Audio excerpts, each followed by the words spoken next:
उत्तरकाशी में संगम चट्टी क्षेत्र के भंकोली गांव में लड़की की संदिग्ध मौत मामले में एसआईटी की टीम जांच में जुटी हुई है और 4 सदस्यीय जांच टीम ने कंफलो गांव के होमस्टे में जाकर घटनास्थल और होमस्टे के सभी कमरों का बारीकी से निरीक्षण किया। साथ ही टीम ने गवाहों के बयान भी दर्ज किए हैं। आप कोप्ता की संगम चट्टी के एक रिजॉर्ट से लड़की का शव फंदे से लटका हुआ मिला था, जिस पर परिवार के लोगों ने हत्या की आशंका जताई थी। वहीं पुलिस ने लड़की के पिता की तहरीर पर होमस्टे मालिक और उसके कुकमैन के खिलाफ हत्या का मुकदमा दर्ज कर लिया था, जिसके बाद से ही पुलिस पूरे मामले को लेकर जांच कर रही थी और कल टीम इस गांव पहुंची और गांव में पहुंचकर बारीकी से जांच की गई।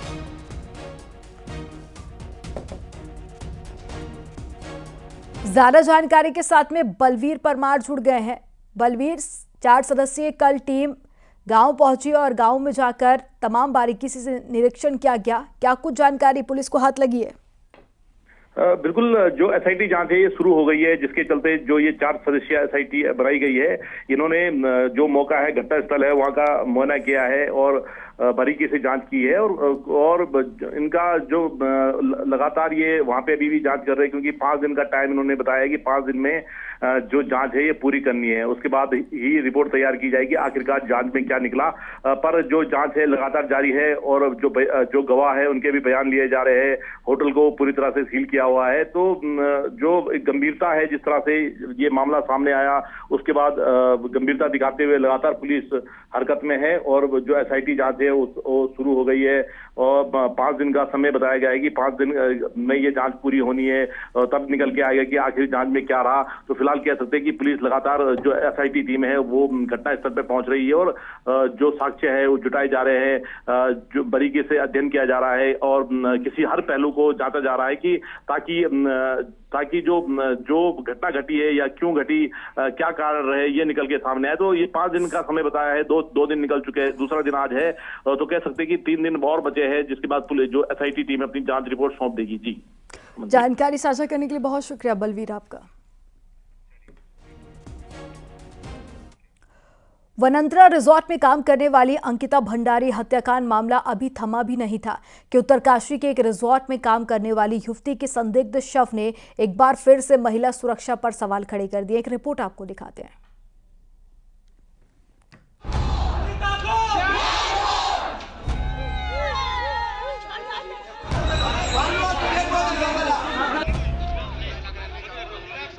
यमकेश्वर के वनंतरा रिजॉर्ट में काम करने वाली अंकिता भंडारी की हत्या कर दी गई थी, जिस पर प्रदेश में एक जनाक्रोश देखने को मिला था। लेकिन अब एक ऐसी ही घटना उत्तरकाशी जिले से सामने आई है। यहां अस्सी गंगा घाटी के भंकोली गांव में रहने वाली एक लड़की का शव संदिग्ध परिस्थितियों में रिजॉर्ट में फांसी के फंदे से लटका हुआ मिला। इन दोनों घटनाओं के बाद यहां काम करने वाली लड़कियां भी अब अपनी सेफ्टी के लिए कुछ ठोस कदम उठाने की मांग कर रही हैं।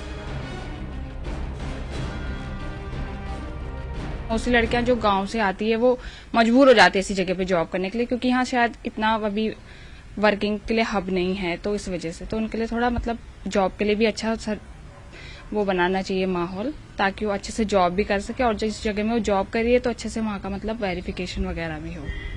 पहले क्या होता था, पहले हम लोग सुनते थे कि बाहर ऐसी चीजें हो रही है, बट और हम लोगों को उत्तराखंड बहुत ज्यादा सेफ लगता था।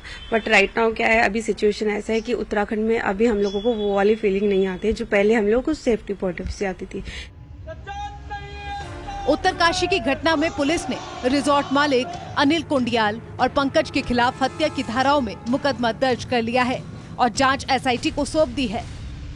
वहीं मामले में अब महिला सशक्तिकरण और बाल विकास मंत्री रेखा आर्य का कहना है कि घटना दुर्भाग्यपूर्ण है, लेकिन जीरो टॉलरेंस की सरकार महिलाओं की सुरक्षा के लिए बाध्य है और दोषियों पर सख्त कार्रवाई होगी।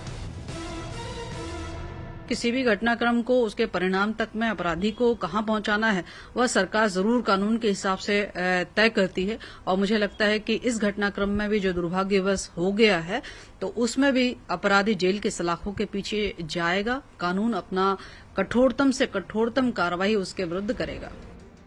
अंकिता भंडारी हत्याकांड के बाद प्रदेश के सभी रिजॉर्ट पर सख्ती देखने को मिल रही थी, लेकिन समय के साथ कार्रवाई ठंडे बस्ते में क्या गई, कि एक और अंकिता सरकारी कागजों में दर्ज हो गई।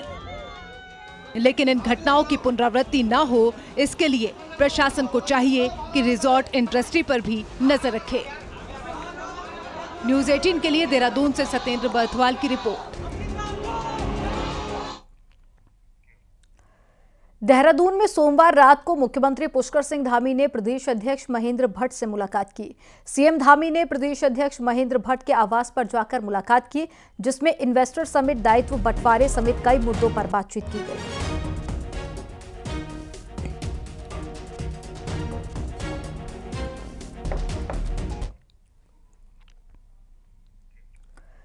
आठ दिसंबर को प्रधानमंत्री मोदी के दौरे को लेकर बीजेपी संगठन की देहरादून में बैठक हुई। प्रदेश अध्यक्ष महेंद्र भट्ट के आवास पर हुई मीटिंग में प्रधानमंत्री मोदी के दौरे को लेकर तैयारियों पर चर्चा की गई। 8 दिसंबर को ग्लोबल इन्वेस्टर समिट के उद्घाटन समारोह में प्रधानमंत्री मोदी का भी दौरा प्रस्तावित है।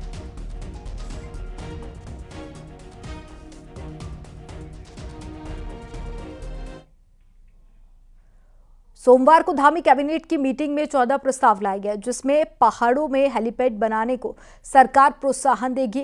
हेलीपैड के लिए भूस्वामी अपनी जमीन लीज पर ले सकते हैं और खुद भी हेलीपैड बना सकते हैं। भूस्वामी को लीज, रेंट और लाभ का शेयर भी दिया जाएगा। हेलीपैड बनाने के लिए 50% सरकार सब्सिडी देगी।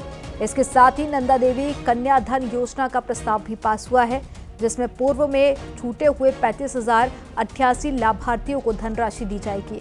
एक लाभार्थी को 15,000 की धनराशि दी जाएगी और ये सभी लाभार्थी साल 2009 से 2016 के बीच के हैं। वहीं मुख्यमंत्री ग्राम संपर्क योजना को लॉन्च किया जाएगा।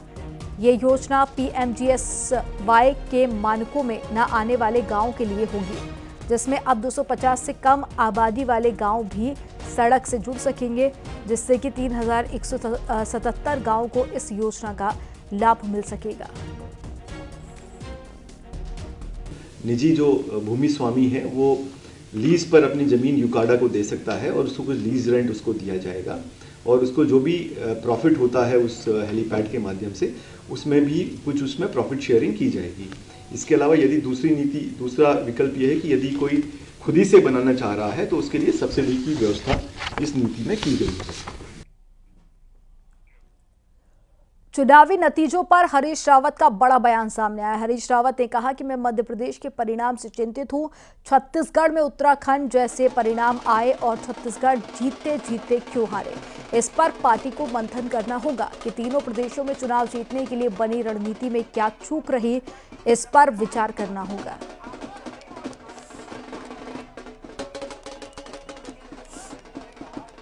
जो विधानसभा चुनाव के नतीजे आए हैं, खासकर मध्य प्रदेश और छत्तीसगढ़, क्या आपको लगता है कांग्रेस के लिए कोई सेटबैक है, बड़ा सेटबैक है? देखिए, मध्य प्रदेश में 17-18 साल की एंटी इनकम्बेंसी थी भाजपा की, उसको बीट करके जिस तरीके से वो बड़े बहुमत के साथ जीते हैं, उसने हमको चिंतित किया है, क्योंकि इससे आगे की राह बनाने में हमको एक विशेष रणनीति बना करके काम करना पड़ेगा और तत्काल काम करना पड़ेगा। छत्तीसगढ़ हम जीतते जीतते क्यों हार गए, ये एक यक्ष प्रश्न है और ठीक उत्तराखंड की तरीके से हुआ है। उत्तराखंड में जिस प्रकार से हर सर्वेक्षण, हर व्यक्ति कांग्रेस को विजयी बता रहा था और अंततः हम हार गए, तो उसी तरीके से छत्तीसगढ़ में भी जीत हमारे हाथ से फिसली है। राजस्थान में हमने बहुत कोशिश की। मैं राजस्थान के शीर्ष नेतृत्व को, भगवान करे दोनों समझदारी से काम लें, हार के बाद अशोक गहलोत जी और सचिन पायलट जी को, कि उन्होंने अंतिम दिनों के प्रयास में बहुत कुछ संवारने की कोशिश की। अब हार का मार्जिन देखिए तो कई सीटें ऐसी हैं जो केवल संख्या बने जाएं, जिनको हम जीत सकते थे और थोड़ा सा यत्न करने पर जो है। चमोली में ओली को जोड़ने वाले 1.5 किलोमीटर सड़क गड्ढों से भरी हुई है। 500 मीटर के दायरे में तो सड़क के बुरे हाल हैं। जिससे कि कभी भी कोई बड़ा हादसा हो सकता है, लेकिन विभाग इस ओर ध्यान नहीं दे रहा है। सड़क पर्यटन विभाग के अंदर में आती है, लेकिन सालों के बाद भी इस सड़क पर डामरीकरण नहीं हो पाया है। औली में जब बर्फबारी होती है तो इसी इलाके में गाड़ियों के दुर्घटनाग्रस्त होने की संभावना और ज्यादा बढ़ जाती है।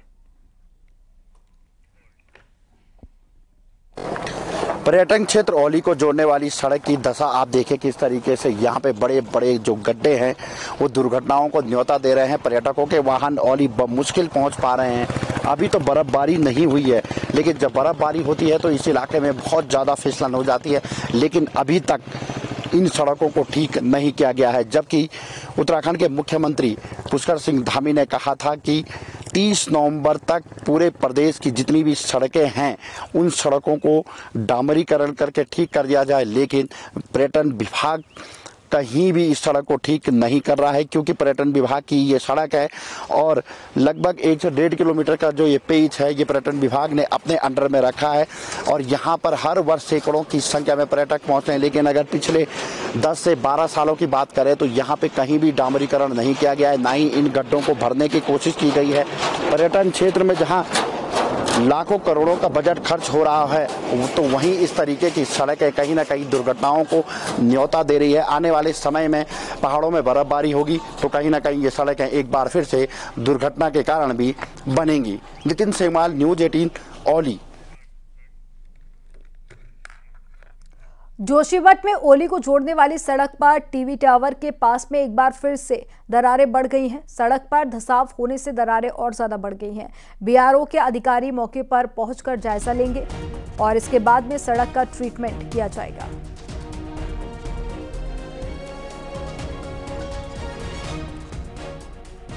हल्द्वानी में सरकारी जमीन को स्टाम्प पेपर पर बेचने का मामला हाईकोर्ट पहुंचा है। कार्यवाहक चीफ जस्टिस मनोज तिवारी की कोर्ट ने पूरे मामले में राज्य सरकार, वन विभाग के साथ में रेलवे को आदेश भी दे दिए हैं कि 10 दिन के अंदर पूरी रिपोर्ट तैयार करके कोर्ट में पेश करें। हल्द्वानी के हितेश पांडे ने जनहित याचिका दाखिल कर कहा है कि गफूर बस्ती में रेलवे की जमीन को गोलापार, जोजाजाल में वन विभाग की जमीन को भूमाफिया 500 रुपए स्टाम्प पेपर के सहारे बेचा जा रहा है और जिन लोगों को ये जमीनें बेची जा रही हैं वो उत्तराखंड के स्थायी निवासी नहीं हैं। गवर्नमेंट की, सरकार की, चाहे रेलवे की हो, चाहे फॉरेस्ट की हो, चाहे नगर पालिका संबंधित जमीन हो, उसमें एक बड़े तौर पे एक लैंड स्कैम चल रहा है। इसमें क्या है कि जो ज़मीन है उनको 50 रुपये, 100 रुपये, 20 रुपये, 10 रुपये के स्टाम्प में बेचे जा रहा है। हमारे मेन कोर्ट के हमने ये मुद्दा था कि जो ज़मीन है इलीगल सेल और परचेज का है, इसको रोका जाए करके। तो हमारे 26 सितंबर को मामला मुख्य न्यायाधीश के सम्मुख था, तो उन्होंने हमें कुछ डॉक्यूमेंट फाइल करने को कहा था।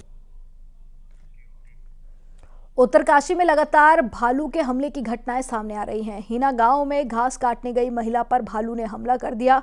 वहीं भालू के हमले से महिला बुरी तरह से घायल हो गई, जिसके बाद में महिला को जिला अस्पताल में भर्ती कराया गया, जहां उसका इलाज चल रहा है। महिला घर के पास ही खेत में घास काटने गई थी, तभी भालू ने हमला कर दिया। महिला के चिल्लाने के बाद लोग वहां पर पहुंचे, जिसके बाद मौके से भालू भाग गया। हिनास की रहने वाली है, 52 साल की है ये फीमेल। इनको भालू के द्वारा अटैक किया गया था। तो इंजरीज आई है, राइट लेग में है, डिग्लविंग इंजरी है फुट में और एक इंजरी इनके फोरहेड पे आई है। वैसे पेशेंट अभी स्टेबल है, अभी ठीक है और सारी सफाई करके अच्छे से और रेबीज के इंजेक्शन वगैरह इनको लगा दिए जा चुके हैं और अब पेशेंट हम लोग शिफ्ट कर रहे हैं। अब यहीं पर रहेंगे कुछ टाइम तक भरने। सुबह 9:45 बजे खेतों में गए थे घास के लिए और अचानक ही वहाँ पे भालू ने हमला कर दिया। प्रशासन ये चाहते हैं कि जो मामूली जंगली जानवर इनके गाँव में सुरक्षा की जाए। गाँव वाले बहुत परेशान है। कोटद्वार में परिवहन विभाग एक बार फिर से सुर्खियों में है। दरअसल सोमवार को आरटीओ चेकपोस्ट कोडिया में तैनात 2 सिपाही आपस में भिड़ गए। इस दौरान दोनों के बीच में जमकर लात घूसे चले और सिपाही दिनेश ने सिपाही नवरतन का ईंट से सिर फोड़ दिया। आरोप है कि पैसे के लेन देन को लेकर यह पूरा विवाद हुआ था। वहीं पूरे मामले में विधायक ने जांच की बात कही है। आपको बता दें कि कुछ दिन पहले ही विधायक का एक परिवहन अधिकारी से विवाद हुआ था और विधायक ने अधिकारी पर अवैध वसूली का आरोप लगाया था। देखिए, मैंने भी एक वीडियो देखा है और लोगों की चर्चा भी है कि वहाँ सिपाही जो है लेन देन के मामले में लड़ रहे हैं और विभाग उसको दबाना चाह रहा है। और इससे पूर्व भी मैं शिकायत कर चुका हूँ कि कोडिया कैंप में वहाँ के जो अधिकारी हैं उनकी सह पे जो है वहाँ प्राइवेट आदमी भी वसूली कर रहे हैं और सिपाही जो हैं, यही कारण है कि आज सिपाही पैसे के लिए लड़ रहे हैं। तो मैं समझता हूँ कि पूरे प्रकरण की जाँच होनी चाहिए। वहीं सिपाहियों के बीच में मारपीट के मामले में ARTO ने कहा है कि दोनों के बीच में आपसी विवाद हुआ था, जिसे सुलझा लिया गया है। पूरे मामले को आगे मुख्यालय भेज दिया गया है। कि आज सुबह ये मामला संज्ञान में आया था कि 2 प्रवर्तन सिपाहियों की जो कि सचल दल में तैनात हैं, उनमें आपसी विवाद हो गया था। तो अभी तो इस विवाद को आपस में सुलझा दिया गया था, लेकिन हमने जो प्रभारी सचल दल हैं उनकी रिपोर्ट के अनुसार जो ये पूरा मामला है इसको आगे मुख्यालय फॉरवर्ड कर दिया गया है, जिसमें नियमानुसार डिसिप्लिनरी एक्शन लिया जाएगा। देहरादून में 8 और 9 दिसंबर को होने वाले इन्वेस्टर समिट के लिए शासन प्रशासन की तैयारी तेज है। इसके साथ ही ट्रैफिक और सुरक्षा व्यवस्था को लेकर भी चाक चौबंद इंतजाम किए गए हैं। इन्वेस्टर समिट के उद्घाटन के मौके पर प्रधानमंत्री नरेंद्र मोदी का दौरा प्रस्तावित है, जिसके लिए भी तैयारियां तेज कर दी गई हैं। देहरादून के FRI में 8 और 9 दिसंबर को इन्वेस्टर समिट होना है। देखिए, इन्वेस्टर समिट में माननीय प्रधानमंत्री जी की जो है इसमें प्रस्तावित है आने के, और इसमें जो हमारी जो व्यवस्थाएं हैं, चूंकि हमारे IMA की परेड भी है और FRI में 8 तारीख को ये प्रोग्राम भी है, और ये देश का विदेश के लेवल का बहुत बड़ा प्रोग्राम है, जिसमें शासन लेवल से भी और पुलिस मुख्यालय लेवल से भी लगातार इसमें मॉनिटरिंग भी हो रही है। और इसमें जो व्यवस्थाएं जो प्रोटोकॉल के अनुसार, ब्लू बुक के अनुसार जो भी व्यवस्थाएं रहती हैं वो सारी की जा रही है। पिथौरागढ़ में विकास प्राधिकरण का जिन एक बार फिर से बोतल से बाहर निकल गया है। असल में अब उस आदेश पर अमल का फरमान जारी हुआ है जो 2014 में जारी हुआ था। इस आदेश के मुताबिक शहर से सटे 24 गांवों को प्राधिकरण में शामिल करने का फैसला लिया गया था। ऐसे में DDA का जिन बाहर निकलने पर विरोध भी तेज हो गया। एक रिपोर्ट आपको दिखाते हैं।